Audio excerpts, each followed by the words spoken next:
بسم اللہ الرحمن الرحیم۔ صرف 5 منٹ کا مدرسہ قرآن و حدیث کی روشنی میں 337واں دن 7 ذی الحجہ۔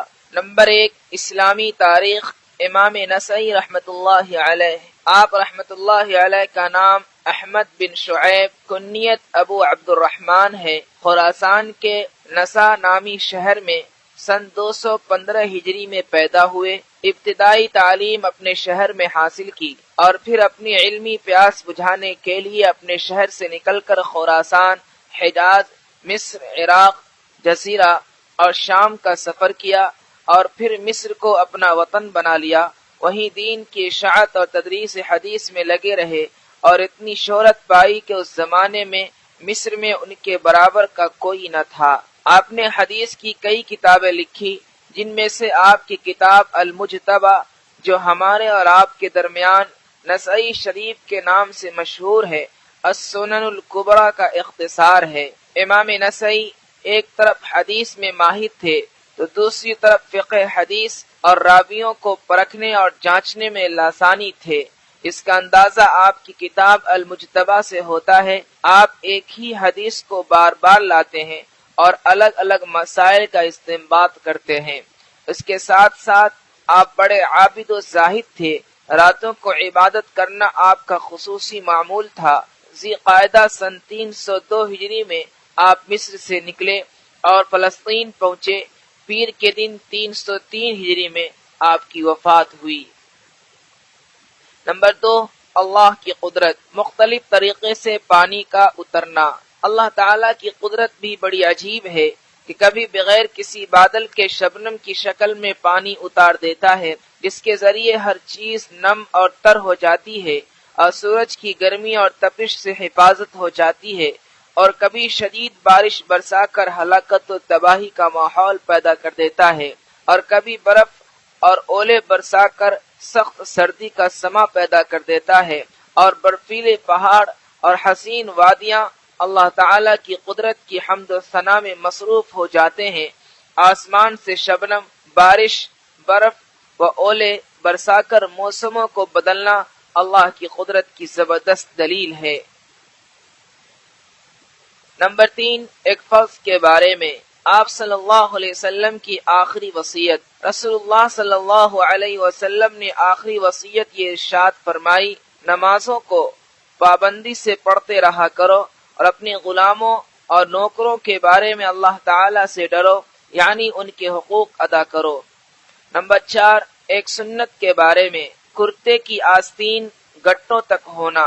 رسول اللہ صلی اللہ علیہ وسلم کے کرتے کی آستین گٹوں تک ہوتی تھی۔ نمبر 5، ایک اہم عمل کی فضیلت۔ عرفہ کے دن روزہ رکھنا۔ رسول اللہ صلی اللہ علیہ وسلم نے فرمایا، عرفہ کے دن کا روزہ رکھنا ایک سال اگلے ایک سال پچھلے گناہوں کو معاف کر دیتا ہے۔ نمبر 6، ایک گناہ کے بارے میں۔ نماز دکھلاوے کے لیے پڑھنا۔ رسول اللہ صلی اللہ علیہ وسلم نے فرمایا، جو شخص نماز کو اس لیے پڑھے تاکہ لوگ اسے دیکھیں اور جب تنہائی میں جائے تو نماز خراب پڑھے تو یہ ایسی خراب بات ہے جس کے ذریعے وہ اللہ کی توہین کر رہا ہے۔ نمبر 7، دنیا کے بارے میں۔ دنیا سے بچو۔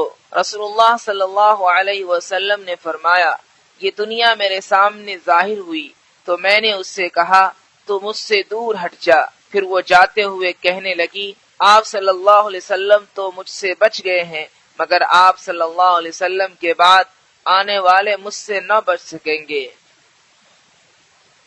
نمبر 8، آخرت کے بارے میں۔ ایمان والوں کا نور۔ قرآن میں اللہ تعالیٰ فرماتا ہے، جس دن ایمان والے مرد اور ایمان والی عورتوں کو دیکھیں گے کہ ان کا نور ایمان ان کے آگے اور ان کے داہنی طرف دوڑتا ہوگا، ان سے کہا جائے گا، آج تم کو ایسے باغوں کی خوشخبری دی جاتی ہے جن کے نیچے نہریں جاری ہیں، وہ ان باغوں میں ہمیشہ رہیں گے۔ یہ بشارت ہی بڑی کامیابی ہے۔ نمبر 9، طب نبوی سے علاج۔ آسیبی اثرات کا علاج۔ حضرت ابو لیلہ رضی اللہ عنہ فرماتے ہیں کہ میں خدمت نبوی میں حاضر تھا کہ ایک دیہاتی آیا اور کہنے لگا، میرے بھائی کو تکلیف ہے۔ آپ صلی اللہ علیہ وسلم نے دریافت فرمایا کیا تکلیف ہے؟ اس نے کہا کچھ اثرات ہیں۔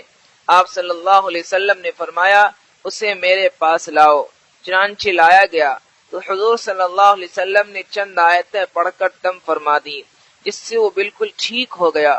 وہ آیتیں یہ ہیں: سورہ فاتحہ، شروع سورہ بقرہ کی 4 آیتیں اور درمیان کی 2 آیتیں، وَإِلَٰهُكُمْ إِلَٰهٌ وَاحِدٌ، اور آیت الکرسی اور سورہ بقرہ کی آخری 3 آیتیں اور سورہ آل عمران کی 1 آیت شہد اللہ، اور سورہ اعراف کی 1 آیت ان ربکم، اور سورہ مؤمنون کی 1 آیت ومن يدعو مع اللہ، اور سورہ جن کی 1 آیت وانہ تعالی، اور شروع سورہ صافات کی 10 آیتیں اور سورہ حشر کی آخری 3 آیتیں، پھر قل هو اللہ احد، قل اعوذ برب الفلق، قل اعوذ برب الناس۔